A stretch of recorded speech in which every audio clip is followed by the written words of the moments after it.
listeners of Open Studios Pakistan. Today we have the honor of speaking with Amin Gulgee, who is one of the pioneers of performance art in Pakistan and also is very well known for his sculpture and visual arts work. Thank you so much for doing this with us and giving us the opportunity to speak to you. Well, thank you for coming over, Hafsa. Okay, so firstly I would like to ask, okay, we know the story, you attended a lecture, your friend Yeah. ठीक है? उसके बाद क्या हुआ? You came back from Yale, you graduated. How Right. did you go about your artistic practice? Well, I came out of the closet as an artist in, I guess, after graduation. Well, it was strange because when I graduated, I had a double major in economics and art history. And then John came and said, hey, do you want to live in New York? And I said, New York scares me. What about San Francisco, where I'd spent the summer before? And he said, no, it has to be New York. So we shifted to New York. And the moment I got there, it's like I've always been here. I'm from Karachi, right? It's a hellhole. So I was really made for New York, and it was a wonderful experience that time. But I'm still trying to discover, like, what do I want to do? What do I want to do? And I hadn't applied to any of the investment banks, although they were all like sort of like trying to get people for themselves at Yale. And so I was just like, what do I do now? So I got my first job in a shirting company. Oh. And they said, hey, you have to be called Alex because we have a lot of American clientele. So I was Alex. I was like, hello, I'm Alex. It's like, you don't sound American to me. I'm like, well, I kind of am American, but I'm not, And anyway, but then I was fired after the 2 weeks there. And I was absolutely devastated. I thought, like, it was a small company in Brooklyn. I really liked everybody there. I thought we were getting along. I thought, fine, this is what I'm going to do for the rest of my life. I'm sorted. And then I was fired, and I was really, like, dumbstruck. And then, so I joined fashion school at FIT. I thought, okay, let's do that. And but then, they give you all of this cloth for draping, the sort of like draping stuff, the muslin or whatever. And rather than using for draping, I started drawing on it. And I did this so I dropped out of that and I went home because I needed a break. I still was like, I went home and there was all of this equipment that I'd used for a science fair project back in the day.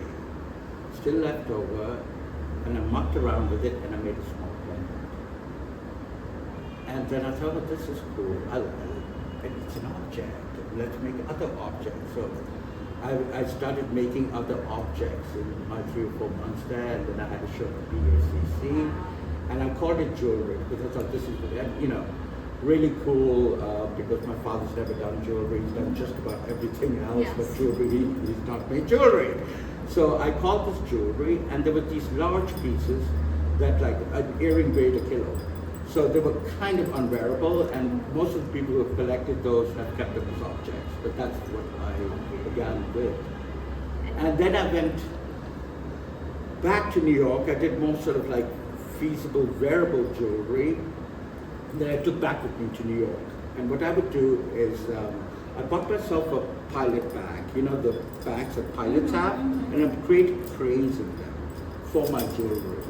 And I would go gallery to gallery, and at that time, a lot of places were showing art jewelry in New York. This was, the late 80s. And on West Broadway, there were all of these galleries showing art jewelry. So take it from place to place and try to either sell my work there or put it on consignment. Like there was a place called Crystallos inside the Trump Towers. And they took, they held my stuff, but then they disappeared. The whole place closed down and they disappeared. But it was a very, me and John, we had very, very little money. And I could earn some from the jewelry. I got another job working in the gift department at the Met. And it was obscene because we had so little money. And Christmas, these ladies would be buying hundreds of dollars, and I would just think, this is crap. But they would be buying it, and I remember once Christmas, me and John didn't have money at all, and I just dropped off my work at the Trump Towers. So there was a big fountain there, so we both sat at the back of the fountain and took out waters from the wishing well, and we bought ourselves hot dogs outside. That was wonderful. I still remember that evening. No, It cute sounds cute now. yeah, it's cute now. Now. No, but it was, again, New York is a place also, either you have to have a lot of money or either you're very Yeah. young. And we were, But you know. don't you think that's the same somewhat in Karachi? Like to have like a really, really good practice, you need to have money. Yeah. You know? Yeah. Can you like since you have been through these experiences, can you give some advice to like emerging artists about how to go about getting shows or just in the field itself? Yeah, sure. Okay, I'll tell you my story, right? So Gee. I was, doing these, and gradually it got better. I was selling more, I had a few places. And then I wanted to do larger works. So I thought, okay, let's go back home. I've got a backyard. I don't have to pay rent. I can live with mommy and daddy, and John can come with me. And he thought we were going for 3 months. I was not thinking because of, economic, making plans. None of them transpired. So we went back. And at that time, my father didn't care, like do whatever, just let me paint. But my mother was really like, she was like, do you want to live off your father's money the rest of your life? I'm like, no, Ma, I don't, I don't, because both of my parents are self-made. Yes. And I always told myself after I graduated, I really want to stand on my own feet. It's really important for me. And so, and then she was like, Beta, I've lived with one artist all my life, I don't need another one. And it's just like, whatever. So there wasn't a lot of support coming in. And it was really hard at that time because I went to Ali Imam who said, Beta, I don't, sculpture is controversial, it doesn't sell, I don't do that. I said, no, uncle, that's what I want to do, that's what I want to do. And I badgered him. And that's an advice I gave people, don't take no, just keep at it, just be sheltered. I mean, that's something I'm really good at. Like, and I take rejection quite well. I'm not good looking, so rejection is not a big deal for me. So I take that quite well, and so I badgered him. I badgered him for like a good 3-4 months, where he finally was like, fine, have your show. But uncle. I'm so picking this point. I'm going to be badgering everyone. And so I had my show. I told my best friend, go after people, make sure. And then my mother, of course, was very supportive in selling my work, and it went well. But then even then, there was a lot of pressure, and I told myself that if I can't hack this lifestyle, because I always thought of a much different life for me. Like I wanted to be every man in America, kind of like, obscure and wonderful. And I told myself that, look, if you can't cut it out as an artist, then I would go to grad school. I would do law or business. Yeah, and I had good grades. I'm academic, so I knew I could get into a good law school or a good business school. Yeah. And also what was funny was that I started making work immediately after I graduated, right? There was no, it never occurred to me to go to art school, which is like, I look back at it, it's kind of mad. It never occurred to me. All I wanted to do was make the shit I wanted to make and then survive through it. It was quite simple. And so after my first show with Ali Imam, he would take 30%, which is very little, And then I couldn't afford it because copper is expensive. And I was doing jewelry and objects and sculpture. And copper was expensive. And whatever I made went right back into my work. And I don't take commissions on. So, so what I did was, I said, listen, and also I was scared of the art politics. That scared me. I didn't want to hear stories about who said what about me. I honestly, ignorance is bliss, honey. Yes. I'm a fool, I want to remain a fool. Ignorance is bliss. Mujhe please, I don't want to Keep know. it to yourself. Exactly. Don't tell me. And you're not protecting me. You're just bringing crap into my life, which I don't want. It's like negative energy. Yeah, exactly. I don't want it. So I started doing something I called open studios. Yeah. Back then, I didn't really have a studio, but I had my parents' backyard, which is a workshop, right? And but then I did it in my parents' living room. I did my very first open studio there. Then, but KDA was a little far away, so then I got friends' homes in Clifton or Defense to do my open studios there, before I even managed to get my own place. And that's what I did. And I would do a show every year, one in Karachi, one in Lahore, and one in Islamabad. Year after year after year. And even my mother was like, don't you think this is a little much? She was like, Ma, I need the money. Because it was so, look, what do businessmen talk about? Art. What do artists talk about? Money, right? This is the reality. And, it's all well and good to be creative, but how do you live off what you believe in, what is in your heart, right? Yeah. How do you make it work? And that was my biggest concern. I really, my first 3-4 months of existence in Pakistan, my mother gave me a stipend of 30,000 rupees a month.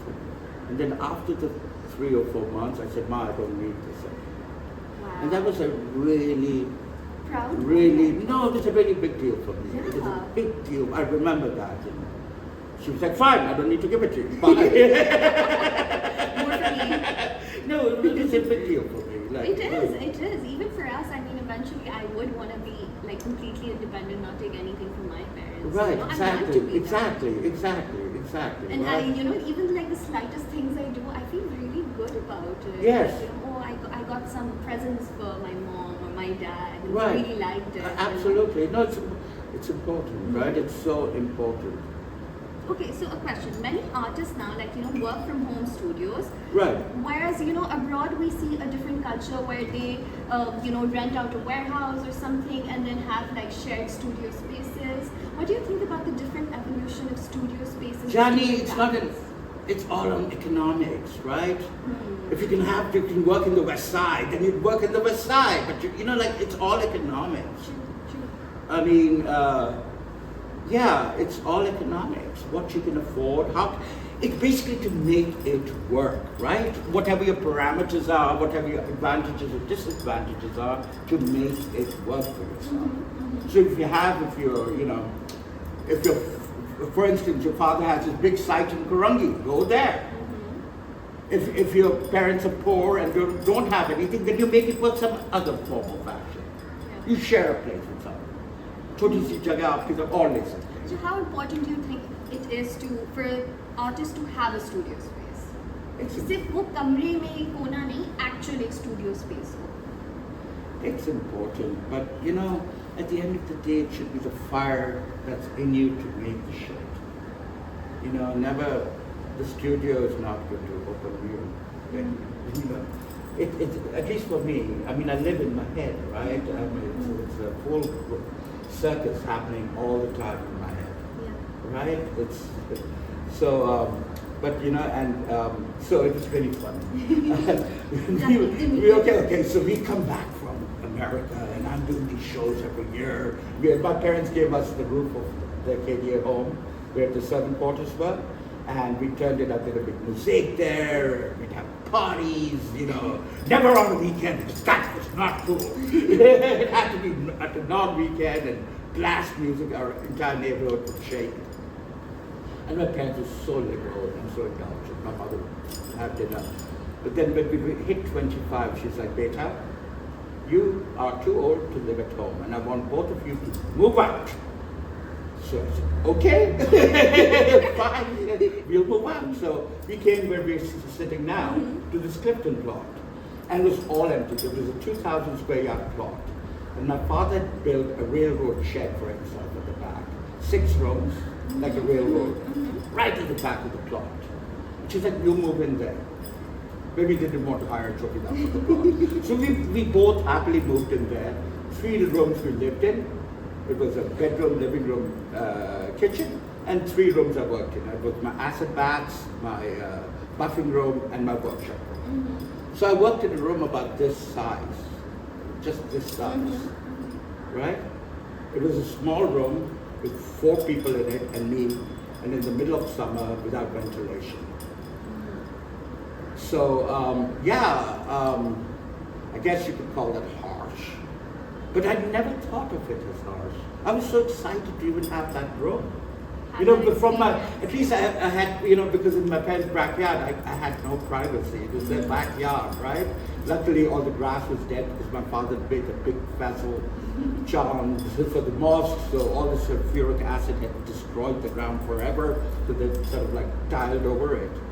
But it was so nice to have just me and my workshop guys, because I don't sketch or draw, so I'm always like, yeah, karo, wo karo, do this, do that, do this,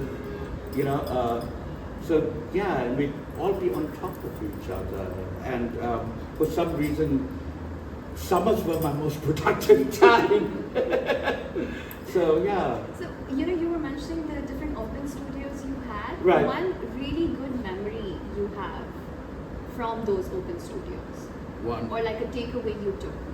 The takeaway was, oh yeah, I'll tell you. When my parents left, we put a second floor onto our habitat. So my workplace got slightly bigger. And then so did my pieces. And I remember doing an open studio, and I'd gone, I was working a scale of 2 feet.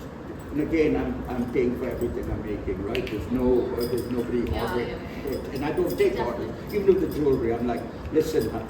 Because अच्छा लगे, take it. If you don't like it, I completely understand. It's a little off, So yeah, when I changed the scale from 2 to 6 feet, and I remember that open studio, we just put up the second story, and I put up sculptures for me that, oh my God, how, it was really large, right? It was these 6 foot high or 4 foot high pieces. And that was really exciting, just to put that out. That was really, it was a real sort of leap of faith for me. Definitely. Yeah. You told me that even though you're working in the studio, it's been on and off since the past 2 years. Oh yeah, right? yeah. So a lot of artists sometimes they face artist blocks, or because they're busy in trying to get an income, they're unable to give so much time to their practice, and they're like, "Acha Sure. nahi kar No, paye." absolutely. So can you give some advice or motivational words in terms of that, how you've dealt with it? Well, my entire life has been spent in my practice, right? So I've been fortunate and privileged that it just worked out for me. That I could, and I don't really care for cars or, stuff like that. Me and John are pretty basic, but we like to travel. I'll take the example. The last 2 years there was construction happening with my dad's museum. I was curating it. I had very little time to really put into my Guys, practice. Gulgee Museum is amazing. It's literally international class. I paid us to say this. November, it's open.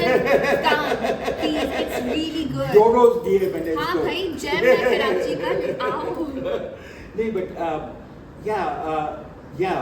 So 2 years was crazy, it was construction. I was reluctantly curating the collection.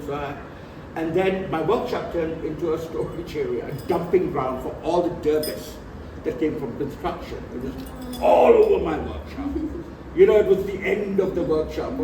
It's just, over the time, over the last 6 months, I've been getting rid of the garbage. Yeah. So I moved my workshop up front. Yeah. Where, I right just there, saw and this, I had yes. sort of like a sort of awning up above, and everybody would sit there, and I would work there. And that's when I did my gates, But the way I handled it was then my workshop became involved with the museum, making grills, doing my gate, all of this museum stuff. It was like, look, I don't have time for this, so you do that. And again, it's all very much part of my practice, right? I'm an artist curator, I curate as well. And this is something I've done in my trajectory. What really worries me is I want to remain fresh. I don't want to get stuck. Yeah. I'm old, so I just can't get stuck. So it's wonderful to jump sometimes, not itching to make objects again. I've started making objects. I've just started recently moving back into the workshop itself. And I'm doing a series of helmets, and it's exciting for me. So it's that excitement, Yes. oh my God, Yes. rather I like, can oh feel God, that not another God, and repeating something that you, an idea that you've had.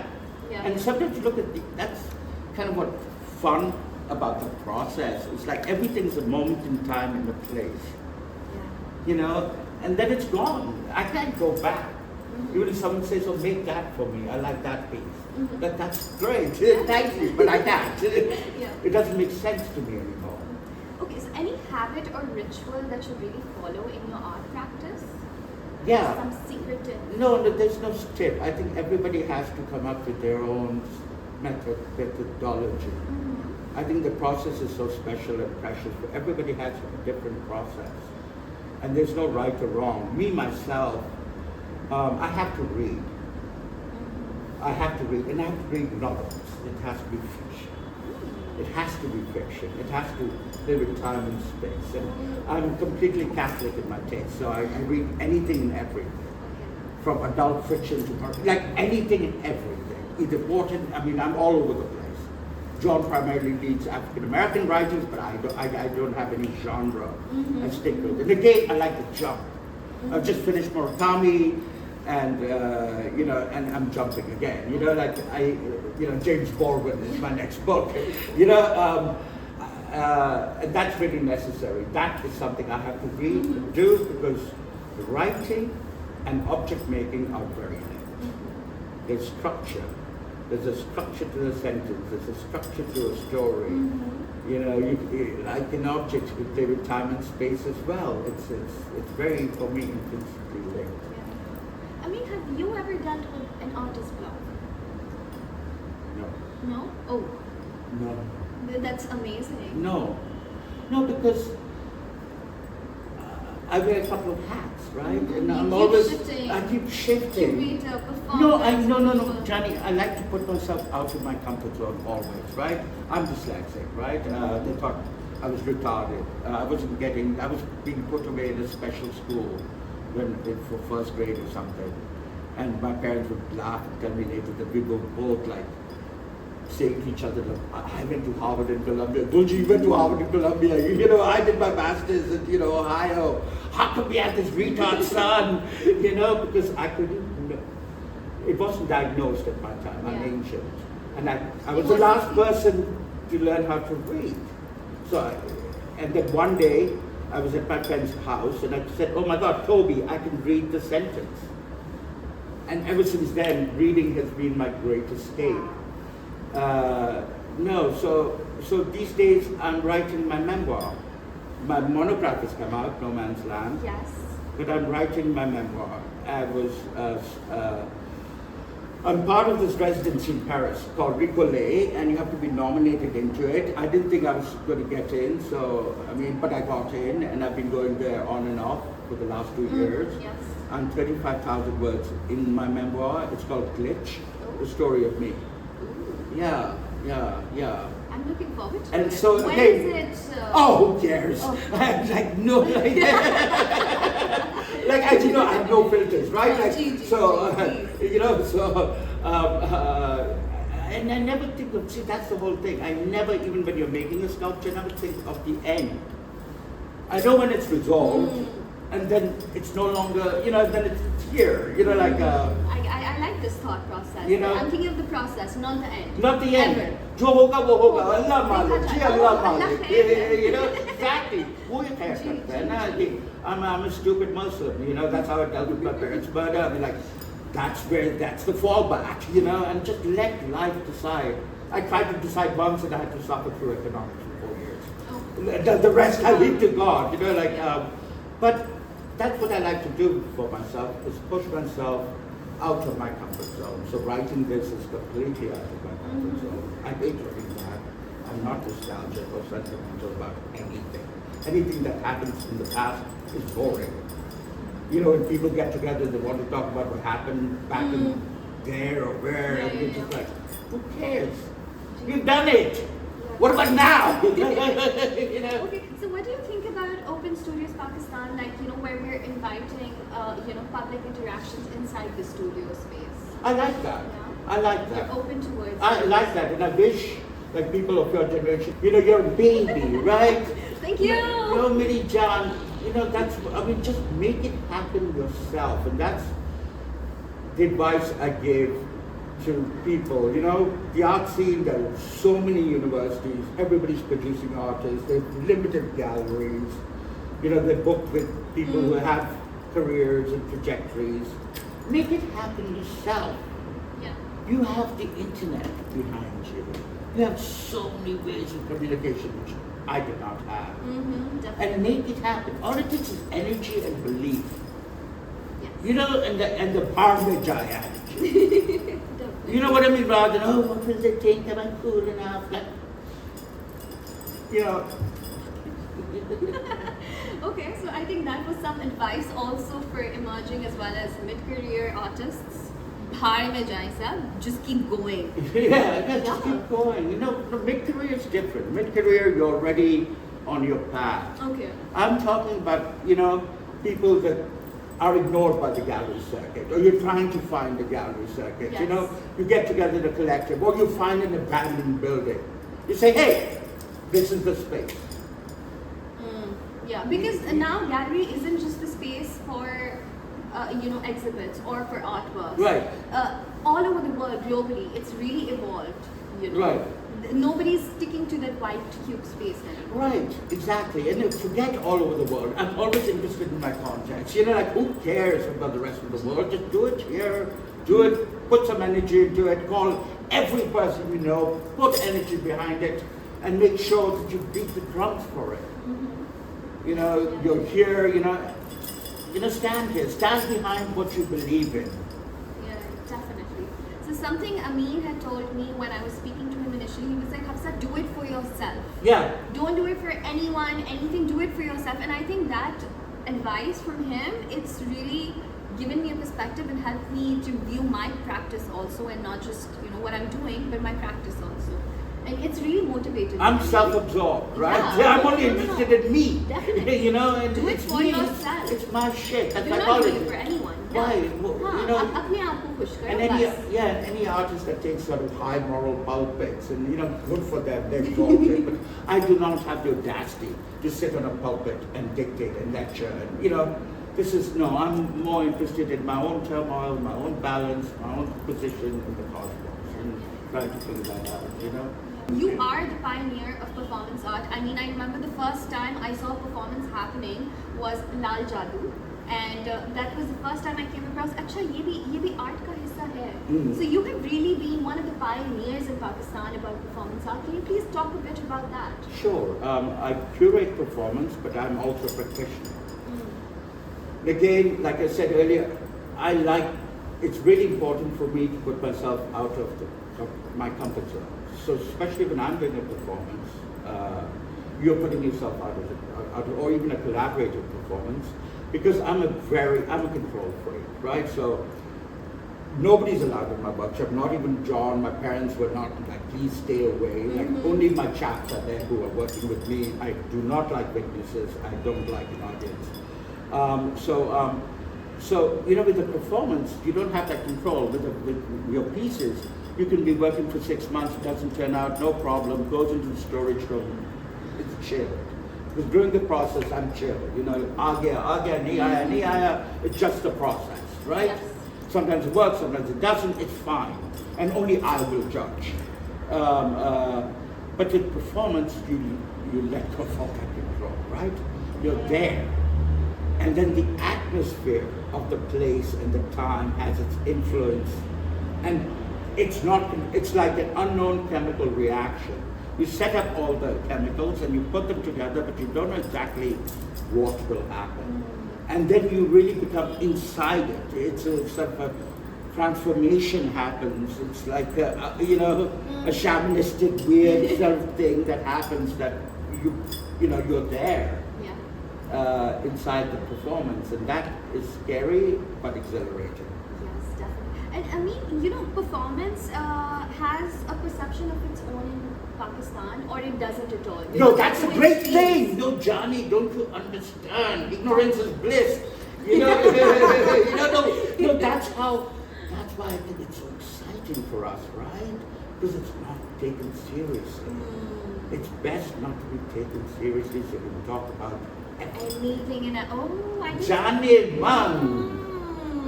You know, because I'm not interested in ripping the envelope, right? Expanding it. Exactly, no, but Jeff, you have a certain responsibility to this place, right? I'm born in the shithole of Karachi. You know, it's where, you know, it's Archie, you know, Hamara hai, you know, and, you know, and I could live nowhere else in Pakistan other than this place, you know, I couldn't, but, you know, it's you don't want to rip the envelope, you want to build on things. And, you know, whether it means, you know, and sometimes the West is only interested in you when you rip the envelope. Yes. Then suddenly you become relevant for them. Yes. Because you've reconfirmed the stereotype about crazy Muslim countries, right? And who are jungly, and that's fine. And you can perceive whatever the hell you want to, I don't care. But as far as I'm interested in is growing things here. But yeah, but in a way without compromise. You want to have the cake and eat it too. Okay, that's a very interesting perspective. I really enjoyed our conversation, and you know, you give such good insights. That literally, I don't think so, but I think so, because you know, as an artist myself, you know, I do have problems in my studio, and then you know, seeing you talk about it from back then even till now, and seeing you sitting here, it's really motivating. You know कि करते रहो, बस करते रहो, हो जाएगा ना. बस करते रहना. And also you don't know when you're going to die. Yeah. You might be young, but it can be it's not as, it doesn't have to be as dramatic as a terrorist attack. It could be like I have a car accident. You don't know. When I was young, two people, one I loved and one I knew, died on me when I was in my 20s. So never take life for granted. Whatever you want to do it now. You want to love now. You know? Thank you so much. Oh, thank you, Vinny John. Thank you for coming over. It really was an honor. Now you guys are going to film the workshop. Yes. Yeah, go! Thank you. Okay, bye, listeners.